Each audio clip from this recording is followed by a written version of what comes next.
a comer.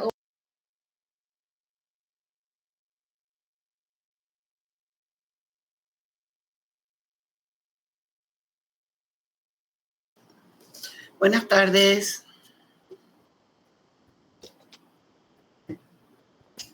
Buenas tardes, doctora, ¿qué tal? Buenas tardes, profe.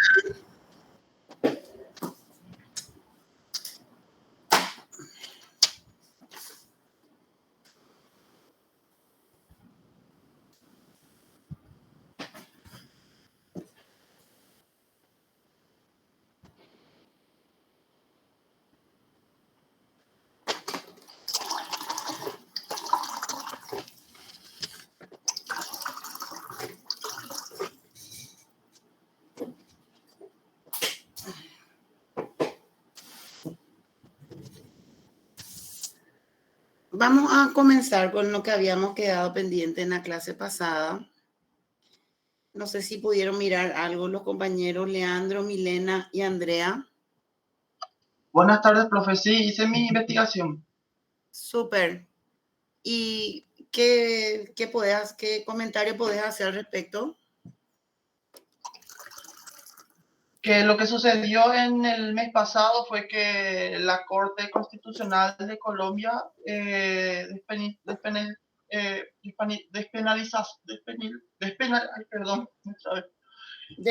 aborto hasta la semana 24, a los 6 meses. Fue una demanda que interpuso la causa, unas organizaciones compuesta por mujeres, que se llama Causa Justa por el Aborto, una demanda de la cual obtuvo un fallo histórico. O sea que fue por el Poder Judicial que se llegó al mes 6, pero a partir de ahí se podría, incluso hasta el 9º mes, bajo las 3 causales. Sería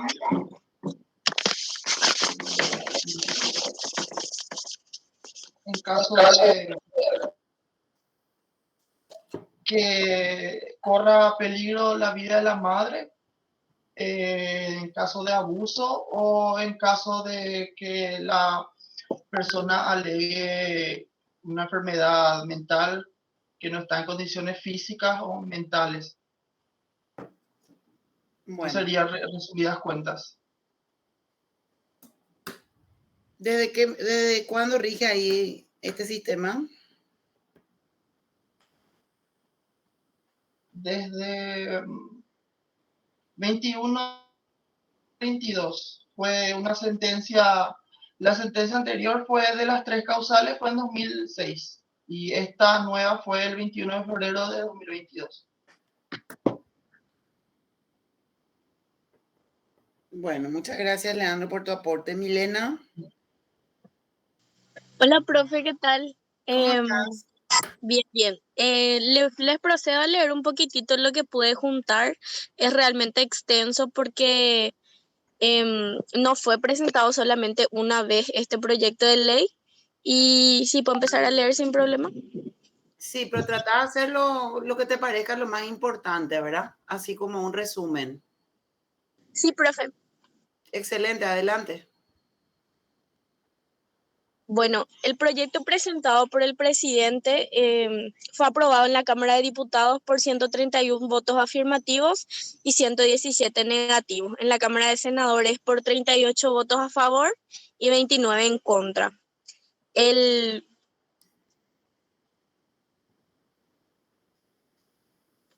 que profe, porque estoy afuera y empezó a llover. No te preocupes.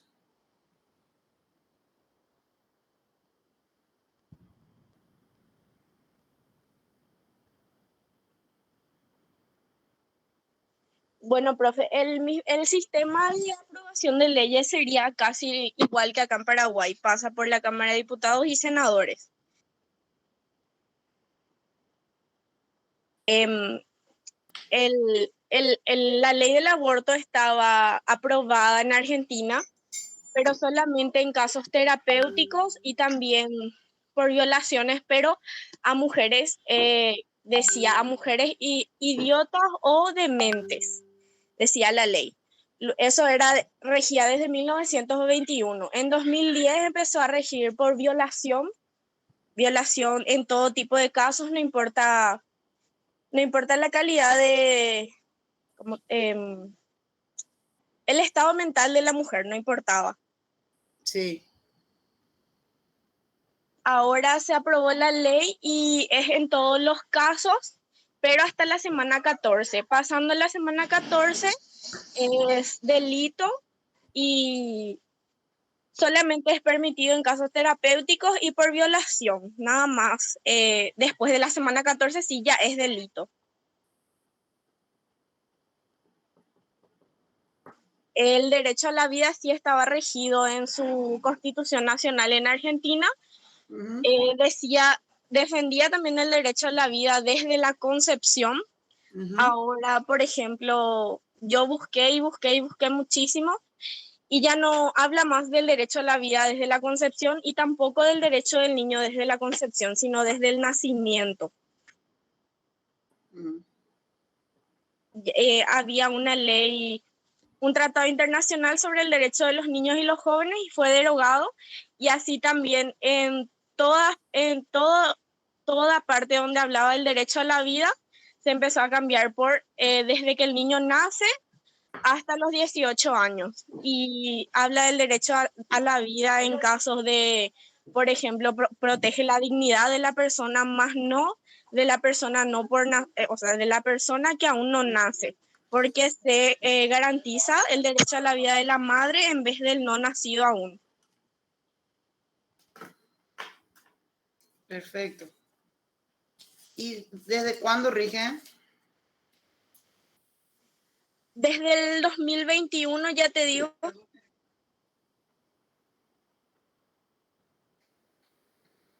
En diciembre de 2020, profe, se aprobó la ley de interrupción voluntaria del embarazo en todos los estados, más en algunas provincias aún no hay, porque era obligatorio que las provincias organicen su propia, vamos a decir, su propio método de interrupción voluntaria.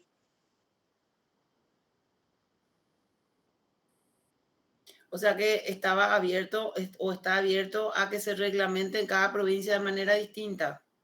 Sí, profe, cada provincia, según su sistema de salud, debe hacer una guía, vamos a decirle, un procedimiento debe elaborar para que se va a regir en esa provincia. Cada provincia es distinta, entonces, por eso es que la mayoría de las provincias tienen, pero algunas como Formosa, Corrientes, las provincias del Chaco aún no, porque todavía no elaboraron su guía para el aborto voluntario. Bueno, ¿algo más? Y nada más eso, profe, que en cuanto al derecho a la vida se enmendó todas las leyes y entonces se cambió por desde que nace el niño, prevaleciendo siempre primero el derecho a la vida de la madre. Sí. Bueno, gracias, Milena. Andrea, ¿qué tenía que hacer de México?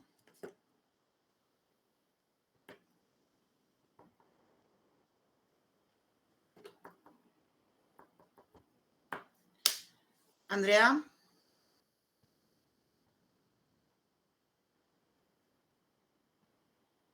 ¿No está presente, Andrea?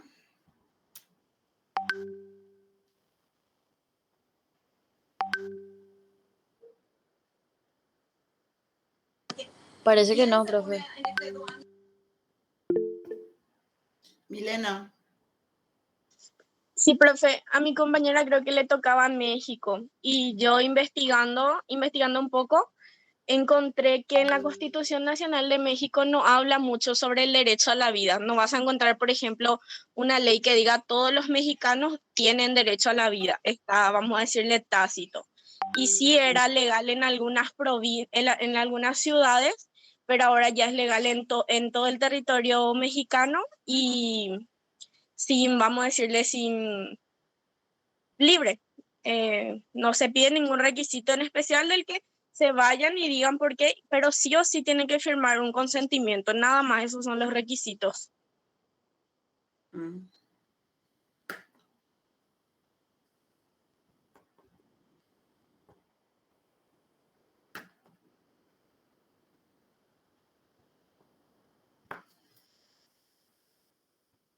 ¿Y tenés idea desde cuándo rige en México?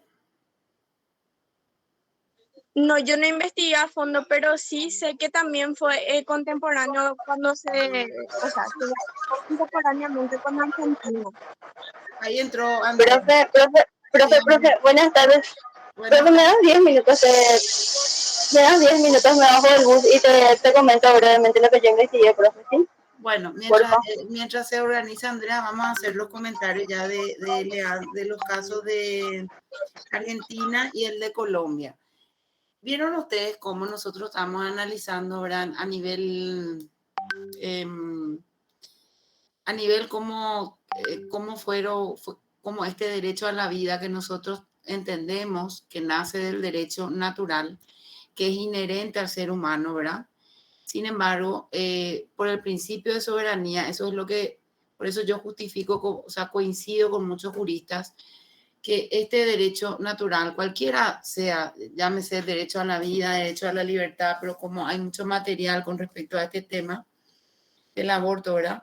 Es que yo les digo siempre de que tiene que estar en una legislación para que eso se pueda traducir en algo que se aplique efectivamente en una comunidad o en un país.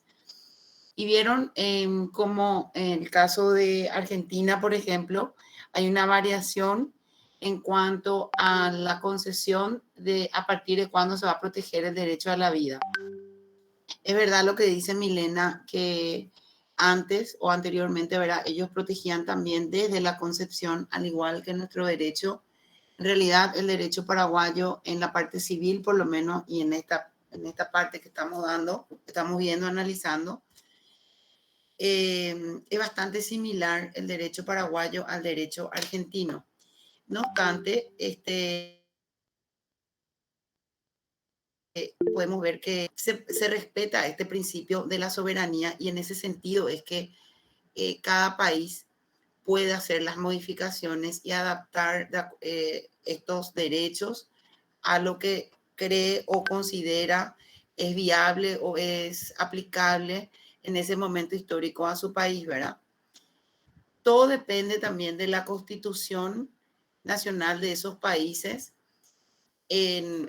porque esto es un principio general, ¿verdad? Si en la constitución nacional se consagra un derecho, una ley inferior no va a poder venir a modificar de por sí a lo que está en la Constitución Nacional, ¿verdad? Tiene que haber una modificación previa o primero de la Constitución para luego hacerlo más específico en una legislación, ¿verdad?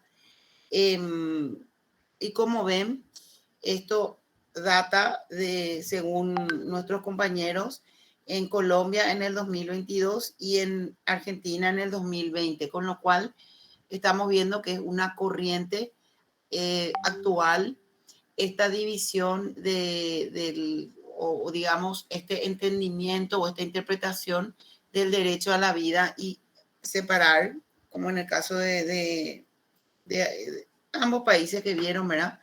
Donde se prioriza el derecho a la vida de la madre por razones distintas y dejando un poco de lado el derecho a la vida del concebido, ¿verdad? Pero bueno, a los efectos nomás de mostrarles y de que nosotros tengamos esa capacidad de entender de por qué, por más que es un derecho inherente al ser humano, existen aplicaciones distintas de este derecho o interpretaciones distintas que devienen en una aplicación distinta cuando hablamos justamente de estos derechos fundamentales, ¿verdad? Así también se pueden observar lo mismo. Tenemos más poco tiempo en nuestra materia para hacer este trabajo porque esto a todos nosotros nos construye, porque vemos en la actualidad cómo se va manejando, cómo se va aplicando estos derechos fundamentales. Y no, también para que tengan en cuenta, ¿verdad?, del por qué, si miramos un poquito nuestro país, todavía estamos limitados porque es un derecho constitucional y entonces mal podría hablarse de la aplicación de cualquiera de estas legislaciones que estamos viendo se aplican en otros países acá de Latinoamérica. No sé si alguien quiere hacer algún comentario con respecto a los a las dos exposiciones, mientras entra Andrea para empezar con la lección. Sí, Milena. Sí, profe, había un cuadro que hice también sobre lo que pedían ellos, ¿verdad? O el proyecto de ley lo que pedía y qué leyes violaba.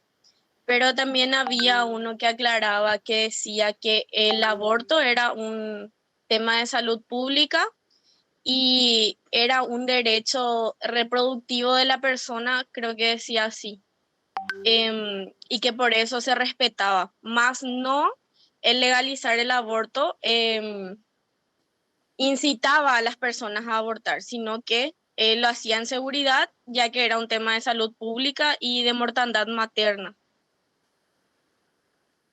Perfecto. Profe, ya estoy. Adelante, Andrea, te escuchamos. Bueno, ay, perdón, profe. Yo estuve justamente leyendo un poco sobre la ley del aborto en México y según lo que estuve investigando, primeramente se presentó justamente ante la Corte Suprema de Justicia de México el pedido de que se aprobara justamente la ley, pero esto tuvo un fallo justamente el 7 de septiembre del 2021.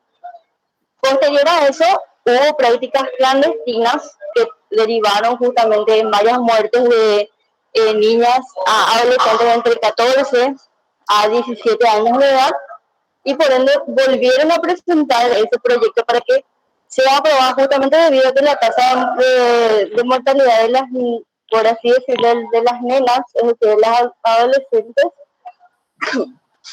iba aumentando debido a que se hacían las prácticas clandestinas, pero al final eran atendidas en los hospitales públicos o privados de México.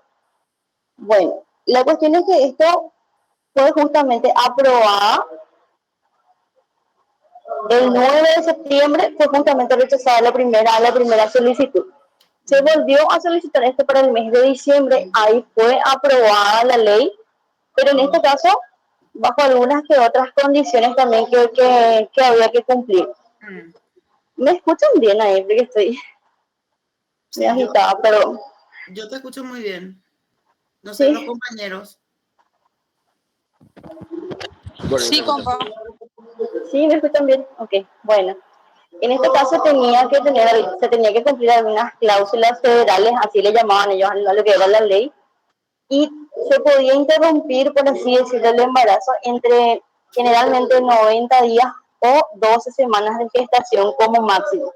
Se hacían todos los controles correspondientes, pasaban justamente a hacerse todos los exámenes médicos necesarios y posterior a eso se aprobaba para que justamente si son menores de edad, obviamente tenía que ser bajo autorización, firma de los padres o tutores, y en el caso de que sean mayores de edad, primeramente se estudiaba la estabilidad económica que tenían y de acuerdo a eso se les aprobaba. Si por ejemplo yo tengo 24 años y de repente no tengo ganas de tener hijos y por así decirlo, me quiero amparar con esa ley, ellos investigan mi estilo de vida, yo tengo posibilidad de sustentar una criatura y de acuerdo a eso te aprueban si es que podés o no acceder a esa ley. No es que vos te vas y porque querés. O en todo caso es, también como comentó la compañera, es más o menos similar a lo que es la ley argentina, si son casos de abusos sexuales o cuestiones así. ¿Desde cuándo rige en México? Sí, profe, permíteme, se me perdió.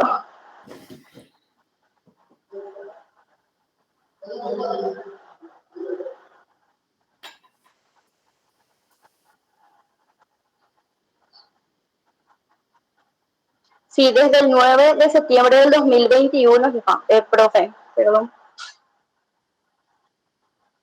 Desde el 9 de septiembre. En este caso veo que justamente entre el 2018 al 2020 se presentaron varios proyectos para que justamente sea aprobada, pero fueron denegadas por la Corte Suprema de Justicia de México. Esta última que decía es la que se aprobó. Sí, así mismo es, profe. Bueno, entonces estamos viendo, ratificando nuevamente que es una ley que se analiza o se estudia su vigencia a partir, podemos decir, del 2020. a la fecha que entró fuertemente esto, o sea, esta corriente de este tipo de legislaciones en los países vecinos, ¿verdad? Sí, jefa, pero en concepto general, a partir del 2018 en adelante es donde, por así decirte, era como más fuerte el pedido de que sea justamente aprobada la ley, teniendo en cuenta también que México es un país, por el momento, tratando de otro tema, que está liderado por el narcotráfico, secuestros, incluso trata de personas, entonces todo eso también influyó para que esta ley sea aprobada, ya que todo eso se abarca directamente a los que son, en este caso, niñas, adolescentes, que son las más vulnerables. Así mismo. Bueno, Así es. entonces vemos nosotros como el mismo criterio que le había comentado, ¿verdad? En los casos anteriores también en México. Lo que no sabemos es cómo es en México y en Colombia el derecho a la vida, desde qué momento. Eh, espera que te voy a dar la palabra, Adrián, enseguida para que hagas tu pregunta. Entonces podemos ver cómo yo no sé, para dar una opinión o manifestarle algo, ¿verdad? Cómo era el derecho a la vida, cómo estaba consagrado anterior a esta vigencia de estas leyes, algo que tengan para decirnos. Sí.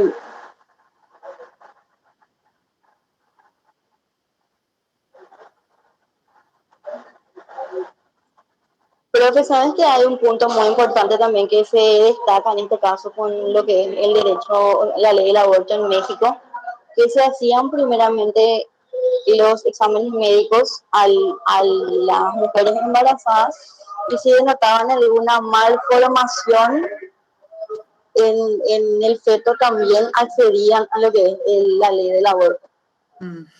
Es como es discriminación prácticamente, porque si a los 3 4 meses de repente se detecta que tu criatura de repente no recibe el oxígeno necesario en el cerebro, que esto a largo plazo puede tener una consecuencia que en la motricidad, por ejemplo, todo eso también estudiamos para que le puedan aprobar a una mujer que no quería tener una criatura con alguna malformación, por así decirlo. Así mismo. Esa parte, por ejemplo, yo no sabía, hace rato cuando estaba investigando nada más. Sí. Antes de darle la palabra a Milena y a Zeneita Lucía, había un compañero que hizo una pregunta que no terminé de leer. No sé si quiere hacer esa pregunta o le doy el uso de la palabra a las compañeras para empezar la clase. Sí, profe, acá encontré algo que dice, toda persona tiene derecho a que se respete su vida. Este derecho estará protegido por la ley y, en general, a partir del momento de la concepción. Nadie puede ser privado de la vida arbitrariamente. México, el 23 de marzo de 1981 y publicado en el Diario Oficial de la Federación el 20 de mayo de 1981. O sea, indistintamente vemos entonces que hay una protección al derecho a la vida con esa. Nadie puede ser privado de la vida, dijiste. La compañera Zeneita Lucía, ¿quiere manifestar algo o preguntar algo? Sí, profe. Adelante. Respecto al tema de cuando el feto presenta alguna enfermedad o algo así, se le concede el aborto. Yo había leído un argumento respecto a eso, que es cuando la criatura en sí no va a vivir mucho tiempo, tipo que nace con una enfermedad que sabemos que se va a morir en poco tiempo, por eso se les da el acceso a poder interrumpir el embarazo, para evitar el sufrimiento de la criatura. Ese Así sería es. el aborto terapéutico. Sí, aborto terapéutico le llaman. Así es.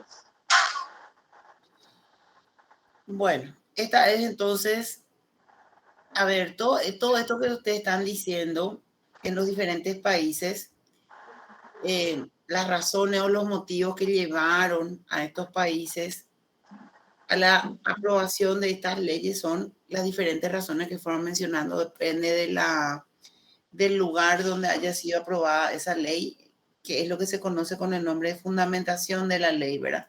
Tiene que tener una razón de ser.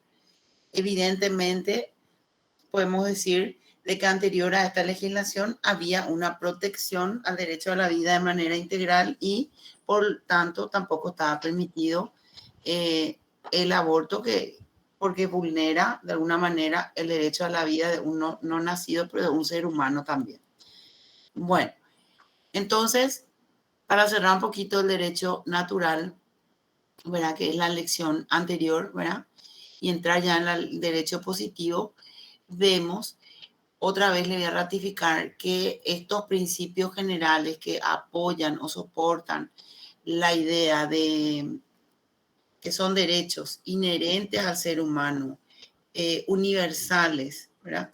Y superior al derecho positivo, es un principio que necesita ser traducido, como les dije, en una legislación o en una ley para que se pueda aplicar en un país de manera efectiva y que no haya dudas en cuanto a la protección de estos derechos inherentes al ser humano.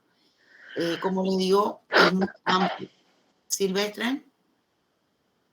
Bueno, entonces vemos eso, ¿verdad? Y que la necesidad, hay una corriente actual que está presentando como una necesidad de reforma legislativa en los diferentes países y también se presentó en nuestro país, pero solamente que en nuestro país, como ya les comenté, tiene que haber una modificación que es a través de una enmienda o de una reforma constitucional para luego eventualmente estudiar la vigencia o la aprobación de estas leyes. Bueno, ahora vamos a entrar a la lección 12, el derecho positivo, que en realidad muchos de estos puntos ya fuimos desarrollando también en las lecciones anteriores, solamente vamos a reforzar los puntos que no hayamos desarrollado. Por ejemplo, tenemos que vamos a comenzar un ratito por el concepto del derecho positivo. ¿Quién recuerda el concepto de derecho positivo?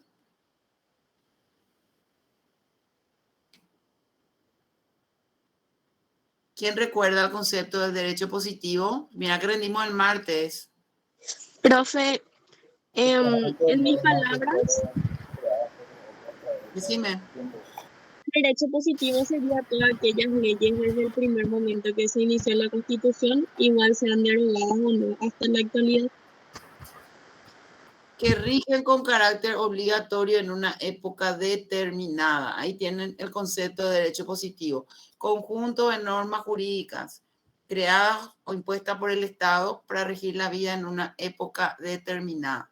Comprende el derecho escrito o legislado, el consuetudinario, que es el fruto de la costumbre. Si hablamos de derecho consuetudinario, recordar que es el derecho no escrito por excelencia, el vigente, que es el que se aplica en la actualidad, y también el histórico. Bueno, ese es el concepto del derecho positivo que nosotros dimos en la lección número 1, ¿verdad? Recordando también esa parte. Bueno, teoría general positivista del derecho. Yo le había dicho en la clase pasada que históricamente podemos resumir los juristas que existen dos sistemas jurídicos en el mundo, los que son continental o romanista, que son los que se rigen principalmente por la ley, y los que se basan principalmente en el derecho consuetudinario, que le llaman el common law, que son otro tipo de países. En otra lección vamos a hablar bien de esto. Tenemos que hablar dentro, cuando empezar a decir dentro de la teoría positivista de la continental o romanista, porque evidentemente cuando hablamos de derecho positivo hablamos de la escrituración y de la legislación. Por lo tanto, el positivismo jurídico sostiene que el derecho es una creación del hombre, que es el que va a crear las leyes que posteriormente van a entrar en vigencia o van a ser obligatorias en un país. Este derecho, ¿verdad?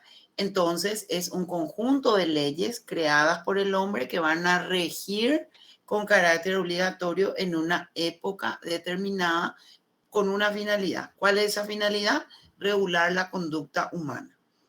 Entonces, Este derecho positivo, esta teoría positivista, vamos a decir, se contrapone al jus naturalista. ¿Por qué? Porque para la teoría positivista, lo que no está escrito en una legislación no existe en el derecho. Por eso dice ahí, el positivismo se contrapone a la concepción jus naturalista o al derecho natural, para lo cual, como hemos visto, el derecho surge de leyes o principios inmutables en todo tiempo y lugar. Recién habíamos mencionado que el derecho natural, uno de los postulados es que se basa en leyes inmutables o superiores, inclusive al derecho positivo, ¿verdad? Por eso dice ahí, ¿verdad? Inmutables para todo tiempo y lugar. Y viene la corriente del derecho positivo, dice, no, el derecho no es inmutable para todo tiempo y lugar, porque primero es una elaboración del hombre, que eso se traduce en una legislación y posterior a eso viene también la obligatoriedad del cumplimiento de la norma. Entonces, decimos de que la teoría general positivista habla de la existencia de las leyes como tal, aquellas que están escritas en una norma jurídica y por lo tanto son pasibles de exigir inclusive el cumplimiento obligatorio de las mismas. Y ahí vemos también en este punto que un breve comentario nomás les voy a formular con respecto a que recién estábamos viendo cómo este derecho natural a la vida, que es un derecho inherente al ser humano, cómo en la actualidad se fueron modificando en diferentes legislaciones en estos países que vimos, ¿verdad? Colombia, México y Argentina, a través de legislaciones que hoy día rigen en su país. Entonces hay una nueva concepción o una nueva adaptación del derecho natural o el derecho a la vida en ese aspecto y en esos países, ¿verdad? Este es un cuadro muy interesante de las diferencias que existen entre el jus naturalismo y el jus positivismo. Ahí ven ustedes que, por ejemplo, el origen de los principios, si hablamos del jus naturalismo, está en Dios y en la naturaleza o la razón del hombre. Sin embargo, el origen del jus positivismo siempre va a estar en el hombre, que es quien va a elaborar o va a crear esa norma jurídica. La moral y la ética van a formar siempre parte de manera extensa del jus naturalismo. Y sin embargo, estos conceptos no forman parte, tanto ni la moral ni la ética, no forman parte de una legislación o el del jus positivismo, salvo que la ley se refiera a algunos puntos. O sea, en el jus positivismo siempre va a ser necesario, o necesaria, mejor dicho, la existencia de una legislación que establezca la obligatoriedad de esa conducta. Si no existe tal ley, no existe tal obligación. Otra diferencia es la auténtica esencia o naturaleza está en la realidad humana. Por otro lado, la esencia o la naturaleza del derecho está sostenida por la mera voluntad del legislador. Hay una diferencia fundamental ahí, ¿verdad? En el jus naturalismo, como decimos, uno de esos postulados es inherente al ser humano. Pues bien, en el jus positivismo lo que sostiene es puede ser muy inherente al ser humano, pero si ese derecho no está en la legislación, no se puede aplicar. Por eso dice ahí, en la voluntad del legislador, y vemos cómo muchas veces, o es una realidad, ¿verdad? En nuestro caso es el legislador. Vemos que en algunos países de repente es la Corte Suprema o la Corte la que elabora las leyes o de quien depende la aprobación de una norma. Pero es la voluntad de un ser humano la que va estructurando o elaborando las normas jurídicas. Por otro lado, en el jus naturalismo admite los principios del derecho positivo siempre y cuando no se contradigan con los principios universales inmutables del derecho natural. Y el jus positivismo, los más radicales inclusive rechazan la existencia del derecho natural basado en este principio, ¿verdad? De que lo que no está escrito en la ley no se puede considerar como válido como una legislación para que sea posteriormente aplicable. ¿Entendieron cómo son corrientes totalmente diferentes y que nacen de postulados distintos? Evidentemente, en nuestra época actual, si queremos analizar eso, vemos de que nos regimos mucho nosotros por la teoría continental o romanista. De hecho, nuestro sistema jurídico en Paraguay deviene o sigue este lineamiento. Por lo tanto, lo que está en la ley es lo que se torna obligatorio o lo que es legalmente aplicable en una época determinada. Bien. El positivismo, la escuela positivista y la teoría general positivista del derecho. El positivismo, como dijimos, sostiene que el único derecho que existe es el derecho creado por los hombres, es decir, la legislación. ¿Sí, Rocío? Rocío.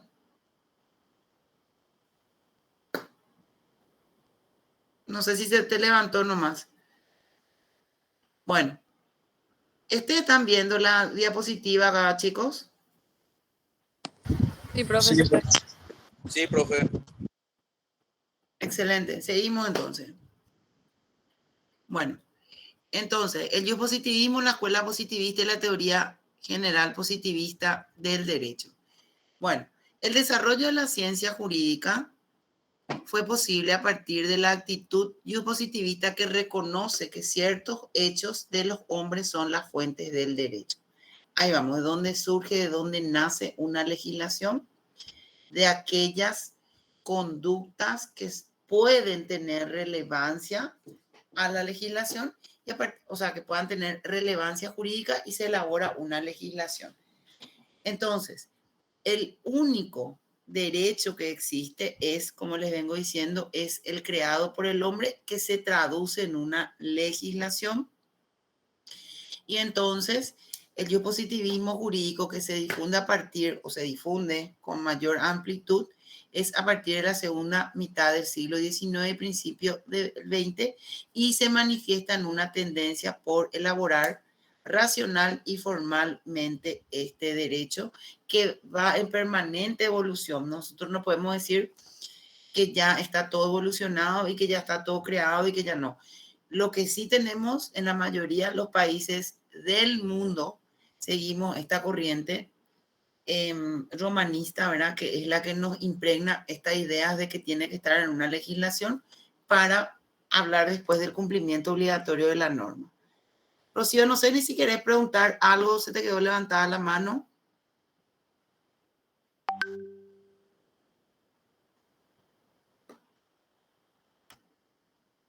Habrá apretado sin querer nomás, profe. Bueno, esta es la parte de repaso, ¿verdad? Teoría pura del derecho. Acordémonos que Hans Kelsen, el creador de la famosa pirámide de Kelsen, que estaba elaborada para establecer la prioridad o el orden de prelación de normas jurídicas, fue también el que elaboró la teoría pura del derecho. ¿Qué es lo que decía Hans Kelsen? En 1911 expuso esta doctrina, la teoría pura del derecho, imagínense, en 1911. Y en esta teoría da a conocer los conceptos fundamentales del ordenamiento jurídico, así como su estructura. Esta teoría pura, recordamos, lo que buscaba era separar de toda influencia externa a la ley y estudiar solamente la legislación, sin considerar las particularidades que pudieron tomarse en cuenta para la elaboración de la norma, sino el texto de la ley, separado luego de toda influencia que le pueda perturbar a la pureza que él consideraba tenía una legislación. Entonces, la teoría pura del derecho separa la moral del derecho y busca un enfoque científico del derecho. Se identifica mucho Hans Kelsen con el positivismo y constituye una teoría del derecho positivo. que no es la interpretación de normas jurídicas, sin embargo, ofrece una teoría de interpretación que se puede traducir también, ¿verdad?, en una teoría de orden de prioridad de normas jurídicas, que recuerden que yo les había dicho que atiendan en el examen si les pregunto, por ejemplo, el orden de prelación de leyes según la Constitución Nacional, o si le pregunto la prelación de leyes de Hans Kelsen, o si le pregunto cuál o quién de los jurisconsultos o los filósofos fue el que creó la teoría pura del derecho, ¿verdad? Son formas de elaborar preguntas en este punto, ¿verdad? Bueno, su conocimiento solo se orienta al derecho y quiere liberar a la ciencia jurídica de todo lo que no la pertenece y busca delimitar el conocimiento del derecho dejando de lado otras disciplinas. Como siempre les digo, al estudiar una teoría, muchachos, ríjanse por el texto de la teoría. Muchas veces pueden estar de acuerdo o no, pueden ser sujetos a opiniones o no, pero es importante estudiar para su conocimiento general, porque estamos estudiando la introducción del derecho. Entonces, Hans Kelsen también habla de la pureza metódica, que ya la había mencionado, ¿verdad? Entonces, la pureza metódica constituye por definición el punto de partida de esta teoría pura del derecho. Y Kelsen sostiene que justamente lo que ya les mencioné, ¿verdad? Que la ciencia jurídica muchas veces se la puede interpretar o se la confunde mucho con otras disciplinas como la moral, la política, la sociología. Lo que él propone es excluir de todas estas influencias externas, por llamarle de alguna forma, y estudiar solamente la legislación. Entonces, Kelsen propone terminar esa confusión depurando a la ciencia jurídica, obteniendo así una teoría jurídica pura, y es por eso que se llama teoría pura del derecho. Y este proceso realiza a través de dos formas. La primera, purificación, que realiza para realizar este estudio, es purifica o elimina la política, la moral, la justicia, toda ideología jus naturalista, y solamente se reduce a conocer cuál es el objeto de esa ley, sin tener en cuenta inclusive la teoría jus naturalista. Por eso dice primera purificación. Entonces, el legislador o la persona que va a estudiar la ley analiza la legislación y tiene que hacer la primera purificación, que es fuera, como dice ahí, fuera de la política, de la moral, de la justicia, inclusive del jus naturalismo.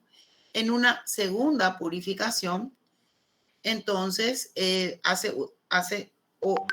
saca todo lo que sea sociológico o antinaturalista, que puede ser el otro extremo. Y entonces se queda con el texto de la ley.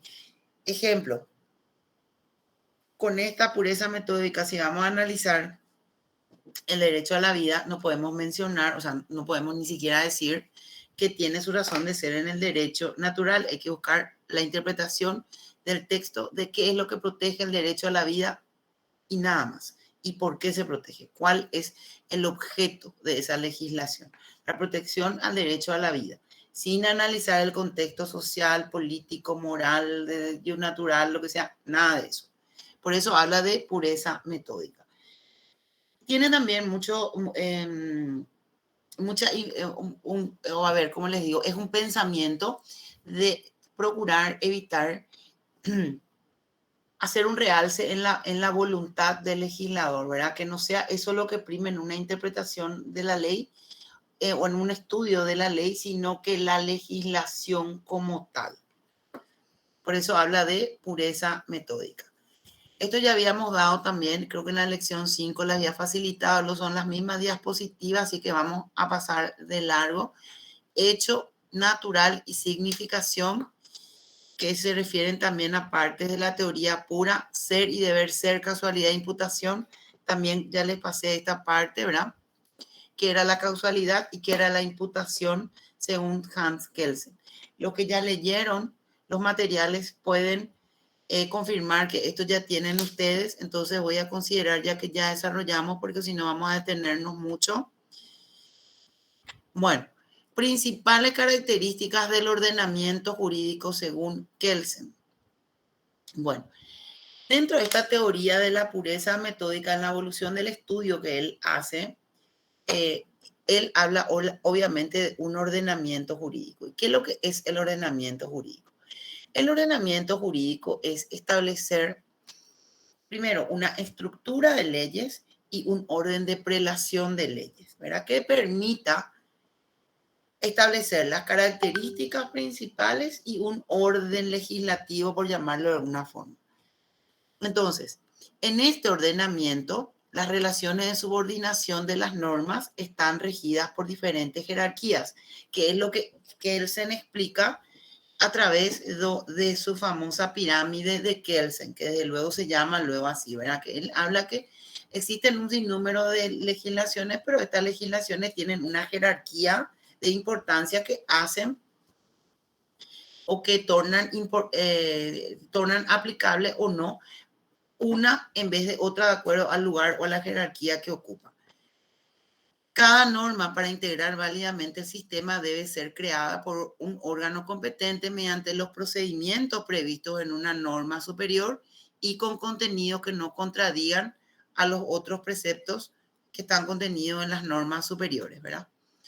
Entonces, habla también, eso ya es en parte del ordenamiento jurídico, que no es que cualquiera puede elaborar una ley o una norma jurídica y poner o pretender el cumplimiento obligatorio, sino que también la persona que elabora la norma jurídica tiene que tener la capacidad o la entidad jurídica o el mandato jurídico para poder elaborar esa ley y así sea válida, ¿verdad?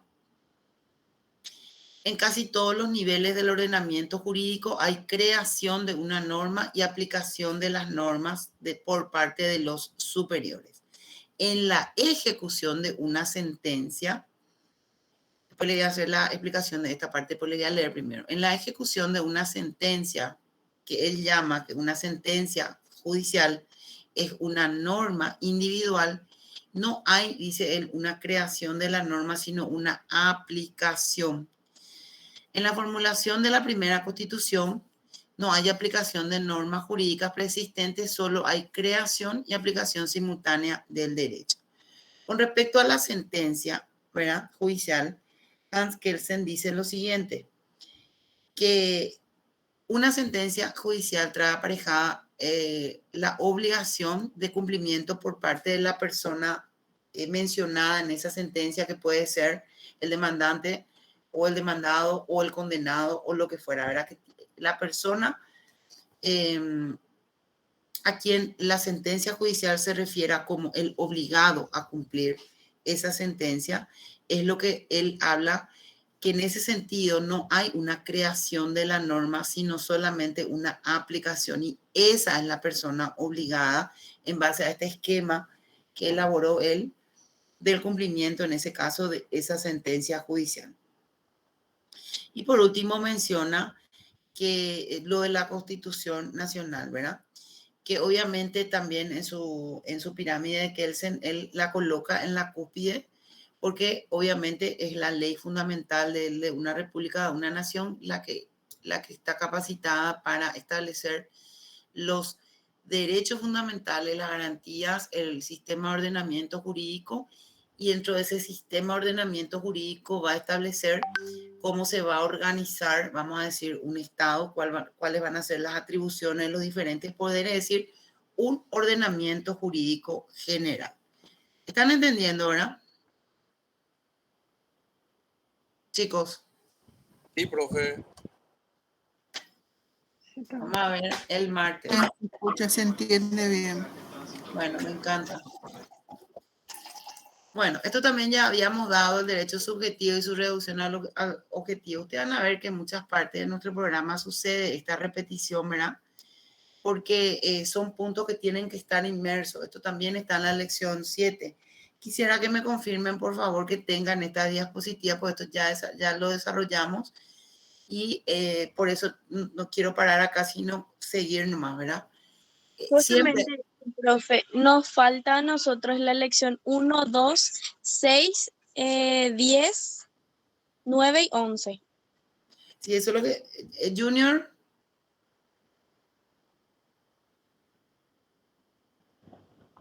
Disculpa la pregunta, profe. ¿Hasta qué lección nosotros vamos a estudiar para el examen para el martes? Vamos a hablar Solamente- al final de la clase. Espera un ratito, vamos a terminar esto. Bueno, Profe, voy a tomar en cuenta, Milena, porque nosotros habíamos hablado de que yo le iba a facilitar la parte histórica, ¿verdad? Yo dentro de la parte histórica en la lección, no recuerdo bien si es la 5 o la 7 que le había facilitado también, está esta parte. ¿Verdad? Ya lo doy por desarrollado. Solamente hacer una mención que el derecho objetivo y su reducción, subjetivo, perdón, y su reducción al objetivo, esta es una teoría, es esta parte de este capítulo, es según también la teoría pura de Hans Kelsen. Y si hay una pregunta que se va a hacer en ese sentido, si la cátedra le va a hacer una pregunta sobre esto, siempre va a ser con la aclaración que va a ser según la teoría pura de Hans Kelsen, para ubicarle a ustedes que estamos hablando de esto, ¿verdad? Para recordar nomás, porque eso sí que no quiero pasar sin recordar, ¿verdad? ¿Recuerdan ustedes la diferencia de los conceptos entre derecho objetivo y subjetivo? No vamos a entrar porque si no vamos a perder mucho tiempo, pero es importante que hagan ustedes esa precisión mental, por favor. Derecho objetivo, ¿qué era? Derecho subjetivo, ¿qué era? Derecho subjetivo es siempre la facultad o la potestad de poder ampararse en la ley y poder aplicar al caso concreto y así llegar a una solución jurídicamente válida o legal, ¿verdad? Después vimos también en otras lecciones que si no se realiza de esta manera, se puede cometer inclusive actos contrarios a la legislación que puede ser arbitrarios, ilegales. ¿Se acuerdan que dimos también eso, verdad? Bueno, acá sí vamos a detenernos, que es propiamente de esta lección. Bueno, el Estado. El Estado es la organización jurídica de un pueblo bajo poder soberano que se ejerce en un territorio determinado. Entonces, esto es algo que ya habrán dado ustedes en el colegio, los que recién salieron, han de tener muy fresco el concepto del Estado, ¿verdad? Organización jurídica de un pueblo bajo poder soberano que se ejerce en un territorio determinado y es la sociedad jurídicamente organizada. Me gustaría que lean, por favor, el artículo 1 de la Constitución Nacional.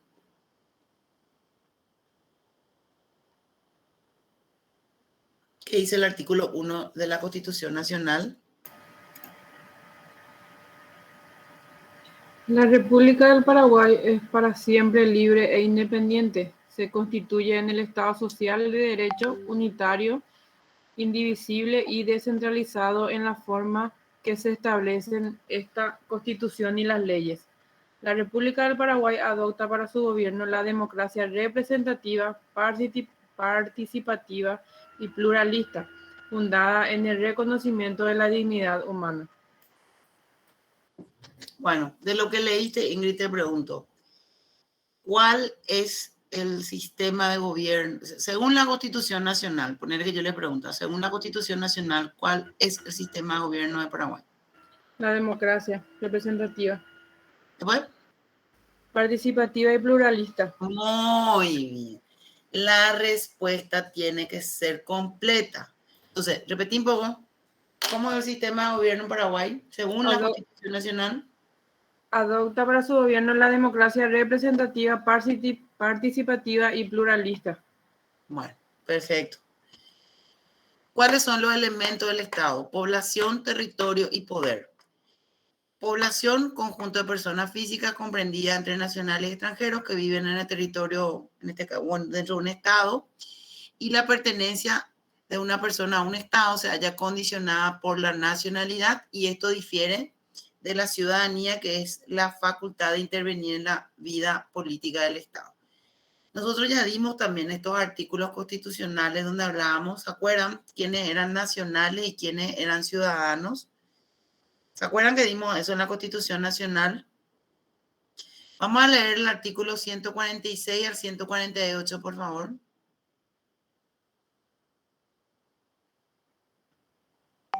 De la nacionalidad natural, son de nacionalidad paraguaya natural las personas nacidas en el territorio de la República. Los hijos de madre o padre paraguayos, quienes hallándose uno o ambos al servicio de la República, nazcan en el extranjero. Los hijos de madre o padre paraguayos nacidos en el extranjero, cuando aquellos se radiquen en la República en forma permanente, y los infantes de padres ignorados recogidos en el territorio de la República. La formalización del derecho consagrado en el inciso 3 se efectuará por simple declaración del interesado cuando éste sea mayor de 18 años. Si no los hubiese cumplido aún, la declaración de su representante legal tendrá validez hasta dicha edad, quedando sujeta a ratificación por el interesado. Bueno, ¿se acuerdan que habíamos comentado eso en una clase? Todos estos artículos 146 al 148 ya habíamos comentado nosotros, que hace referencia. Voy a traer mi constitución un ratito.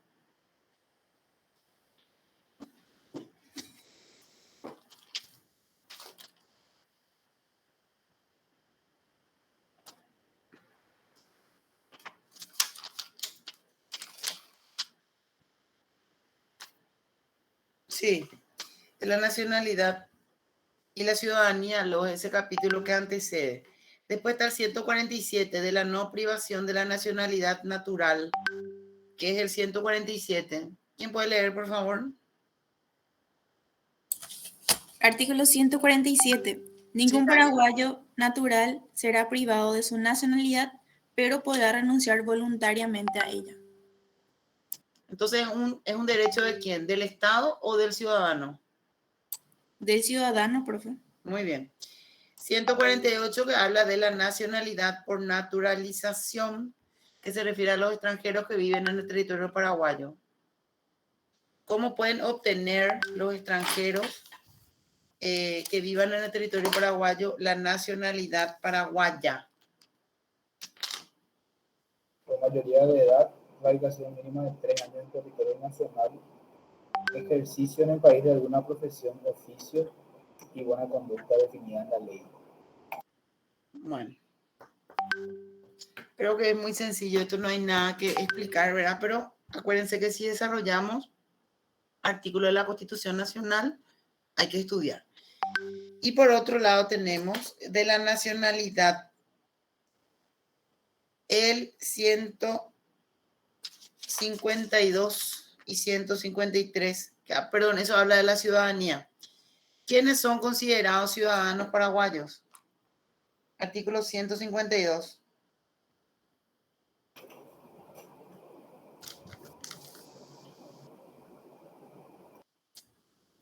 Toda persona de nacionalidad paraguaya natural desde los 18 años de edad y toda persona de nacionalidad paraguaya por naturalización después de 2 años de haberla obtenido.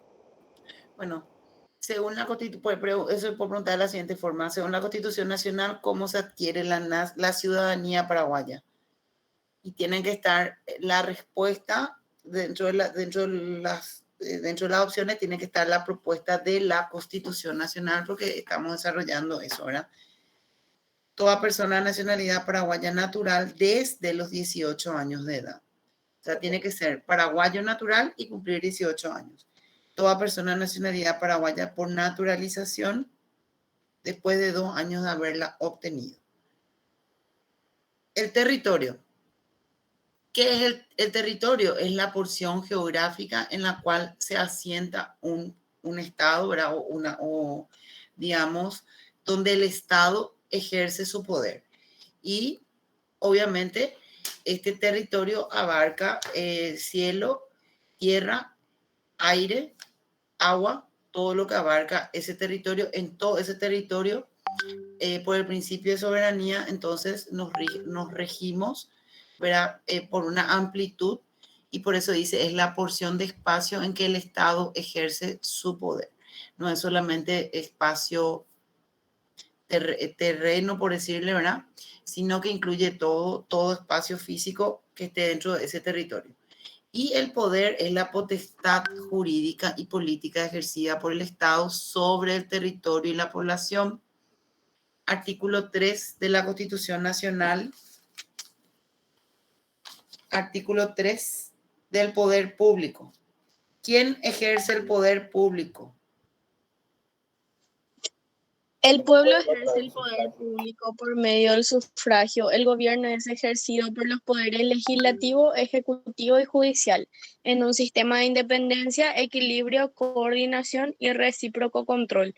Ninguno de estos poderes pueden atribuirse ni otorgar a otro ni a persona alguna, individual o colectiva, facultades extraordinarias o la suma del poder público. La dictadura está fuera de la ley. Bueno, de lo que acabaste de leer, te pregunto, ¿quién ejerce el poder público según la Constitución Nacional? El pueblo, profe. Las Muy bien. personas. ¿Por medio de? Sufragio, votación. Muy bien. En este artículo hablamos de que el sistema de gobierno adoptado por Paraguay, según la Constitución Nacional, se basa en una división tripartita de poderes, donde ninguno, vamos a decir, es superior a otro, sino que se basan, como dice ahí, en un sistema de independencia, equilibrio, coordinación y recíproco control. Ese recíproco control se manifiesta en la práctica cuando existen, ¿verdad?, circunstancias que deben ser controladas o verificadas por otro poder del Estado. Por ejemplo, ¿verdad?, el juicio político, que vamos a dar también en una lección específica, pero solamente mencionarles hoy de que a través de ese juicio político que se lleva a cabo en el Congreso, hay un control en el Congreso de las autoridades que fueron designadas, de ciertas autoridades que fueron designadas en comicios generales. Es una manera de controlar. En la legislación de las leyes, por ejemplo, no es que solamente lo analiza el Congreso, sino que hay una parte del proceso de formación de leyes que debe ser analizado, verificado por el presidente de la República, que es el penúltimo paso para la aprobación de una ley. Con eso se ejerce este control que dice la Constitución. Son ejemplos nomás que les voy poniendo de que efectivamente es así en nuestro poder, ¿verdad? En nuestro poder y en nuestro Estado. Atributos del poder político. La soberanía. La soberanía, señores, es un atributo o una cualidad importantísima del poder porque forma parte, ¿verdad?, de lo que es el poder público. Y entonces tenemos que partir de lo que dice la Constitución Nacional en cuanto a la soberanía. ¿Quién puede leer, por favor, la soberanía? Artículo 2. En la República del Paraguay, la soberanía reside en el pueblo, que la ejerce conforme con lo dispuesto conforme a lo dispuesto en esta Constitución. Entonces, volvemos. La soberanía reside en el pueblo y el poder público también reside en el pueblo. Entonces, Paraguay es un país soberano y entonces como tal no se puede permitir intromisiones de estados extranjeros en las decisiones que se tome internamente en el país. ¿Qué es la soberanía? La soberanía es el poder supremo y originario del Estado que se manifiesta en la facultad de gobernarse a sí mismo, tanto en el régimen interior como en el exterior. Porque en el exterior, para firmar tratados internacionales, acuerdos para mantener relaciones internacionales, esta soberanía es exclusiva e indivisible porque no puede ser ejercida simultáneamente por dos estados dentro de un mismo territorio y sobre las mismas personas. Como vimos, la soberanía tiene dos aspectos. El interno, que sería dentro de la República, dentro de un estado, ¿verdad? Y se ejerce esta potestad para poder regir una comunidad organizada e independiente y en base a estos principios elabora su propia constitución y sus propias leyes. Por eso es interno. Y la soberanía externa, que obviamente no va a estar sometido a intereses de otros países o a otros estados, ¿verdad? Autonomía es otra condición específica de la soberanía de lo que sería de lo que sería el Estado también, porque es la facultad que tienen las organizaciones políticas de dar de sí mismas sus leyes y de actuar conforme a esas leyes. Se manifiesta con la creación de leyes que determinan la estructura y funcionamiento del poder y crear leyes para regular su funcionamiento. Indivisibilidad del poder estatal. El Estado constituye también, en otra característica, constituye una unidad y el poder estatal es uno e indivisible. Repito de nuevo, el poder estatal, el poder del Estado paraguayo, ponerle, es uno e indivisible. Lo que se reparte es su ejercicio. ¿Y cómo podemos notar que se reparte su ejercicio? Con la división de poderes, poder legislativo, ejecutivo y judicial, pero es a los efectos del ejercicio. El poder estatal es uno. Bueno, concepto de Estado de Derecho. ¿O qué es el Estado de Derecho? El Estado de Derechos es donde gobernantes y gobernados nos sometemos al imperio de una misma ley. Quiere decir que todos los ciudadanos nos sometemos al respeto de las mismas leyes que rigen para todos. El Estado de Derecho implica que el Estado, como forma de organización política, se legitima a través del derecho y sirve como mecanismo para limitar el poder. Bueno, entonces vemos nosotros cómo efectivamente, y siempre les digo a mis alumnos, ¿verdad? Estas son conocimientos que ustedes tienen que adquirir y después pueden sacar sus conclusiones ustedes con los conocimientos adquiridos de si realmente cómo estamos en la aplicación de todos estos preceptos constitucionales en el país. El derecho y el Estado. El derecho desde el punto de vista objetivo es definido como el conjunto de leyes, reglamentos, ordenanzas creadas por el Estado para ser cumplidas por los ciudadanos con el fin de garantizar el mantenimiento del orden social. ¿Cuáles son las fuentes del derecho? ¿De dónde surge o de dónde nace la legislación o el derecho? De la ley, de la jurisprudencia, de la costumbre y de la doctrina. La ley siempre va a ser una manifestación de voluntad soberana realizada a través del órgano o de la institución legalmente autorizada para elaborar una norma jurídica. Y esta ley va a ser la que va a elaborar normas generales y va a establecer quiénes van a ser los destinatarios de esa ley. Porque ya vimos también que hay algunas leyes que son creadas para determinadas personas. Ejemplo, cuando se crea una ley para los menores o para los militares, etcétera, solamente para ellos rige. Pero por norma general, una ley es para todos los ciudadanos.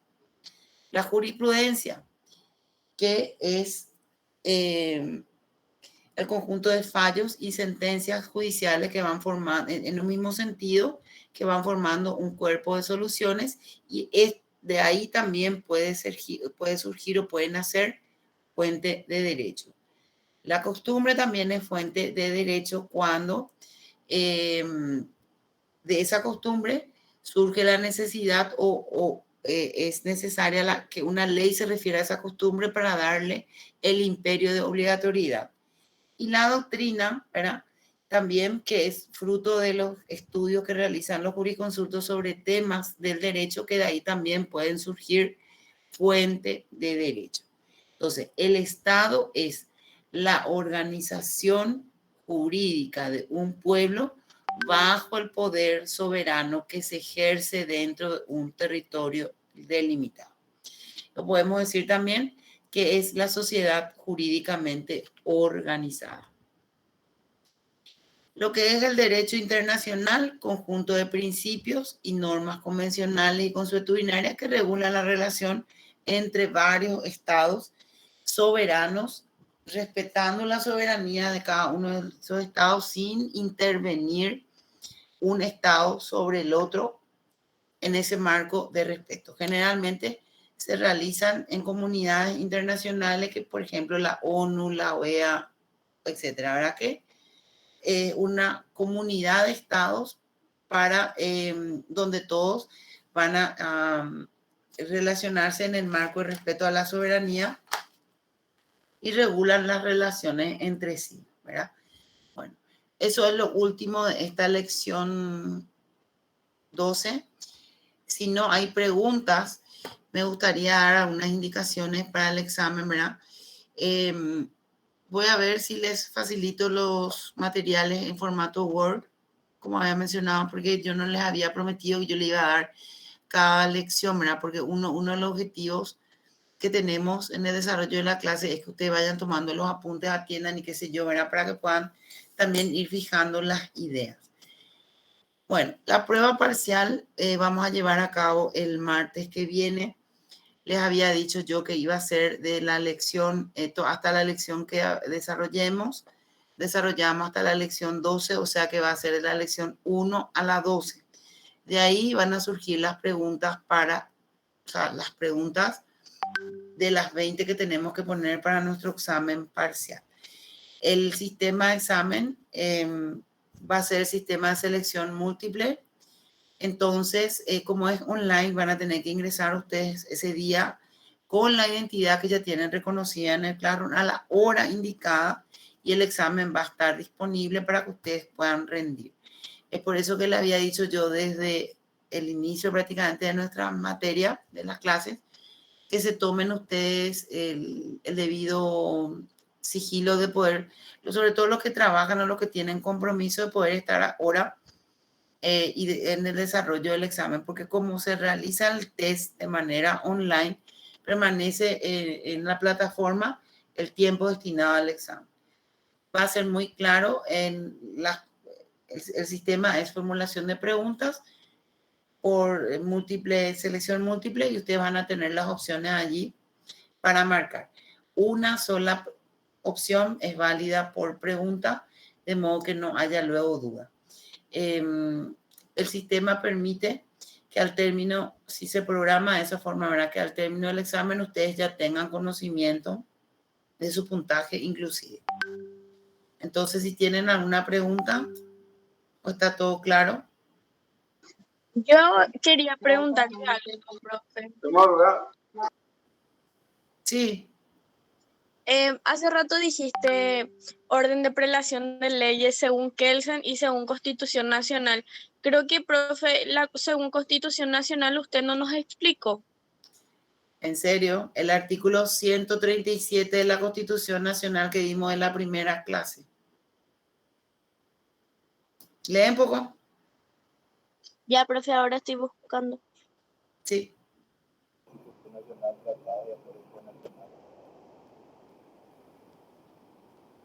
Acá tengo marcado de la supremacía de la Constitución, profe. Sucede. Bueno, entonces, quiero nomás que atiendan, ¿verdad? Porque en realidad forma parte también de la evaluación, la lectura comprensiva de este tipo de test, ¿verdad? De repente yo les suelo facilitar un poco, mucho. Tranquila, Milena, no te preocupes. Yo les suelo tener consideración y facilitar también un poco en el entendimiento de que todos estamos con este sistema hasta ahora nosotros virtual, ¿verdad? Y muchas veces eso hace que nos sintamos un poco lejos docentes y alumnos, ¿verdad? Y a veces se pierde lo que uno dice, por eso ven ustedes que hay veces que yo marco mucho énfasis en algunas partes del programa porque ya quiero que aprovechen la clase y que se les quede a ustedes la información, ¿verdad? El objetivo siempre es mío particular, es que al término de la clase ustedes vayan ya con una idea. Por eso les dije del día 1 que vayan haciendo sus apuntes, qué sé yo, y ya refuercen ese día la información y que no tengan que estudiar todo a última hora porque es mucha información, ¿verdad? Bueno, estamos entonces, ¿verdad? Sí, profesora. Bueno, está bien. Voy a mirar un poco en el Classroom y de acuerdo a eso vamos a ver si es que le facilito todo, pero los materiales que no tienen, ustedes ya sí les he facilitado. Si me recordaba, Milena, por favor, las lecciones que no tienen. Sí, profe, no, tenemos las 5, pero no tenemos las 6, luego tenemos las 7 y la 8, pero no tenemos la 9, la 10, la 11 y la 12. ¿Y la 3 y la 4? La 3 y la 4 tenemos, la 1 y la 2 lo que no tenemos. Bueno, la 1, primera 2, y la segunda. 1, 2, después. 6, Sí. 9, 10, 11. Y la 2. Y esta, sí. Bueno, perfecto. Vamos a ver si tienen suerte y estoy de buena, le voy a facilitar enseguida al Classroom. Está bien, chicos, que tengan buen resto de jornada y les dejo, voy a preparar ahora su tema de examen. Nos vemos el martes. Gracias, profe. Gracias, profe. Usted es la mejor, profe. Gracias. Gracias, profe.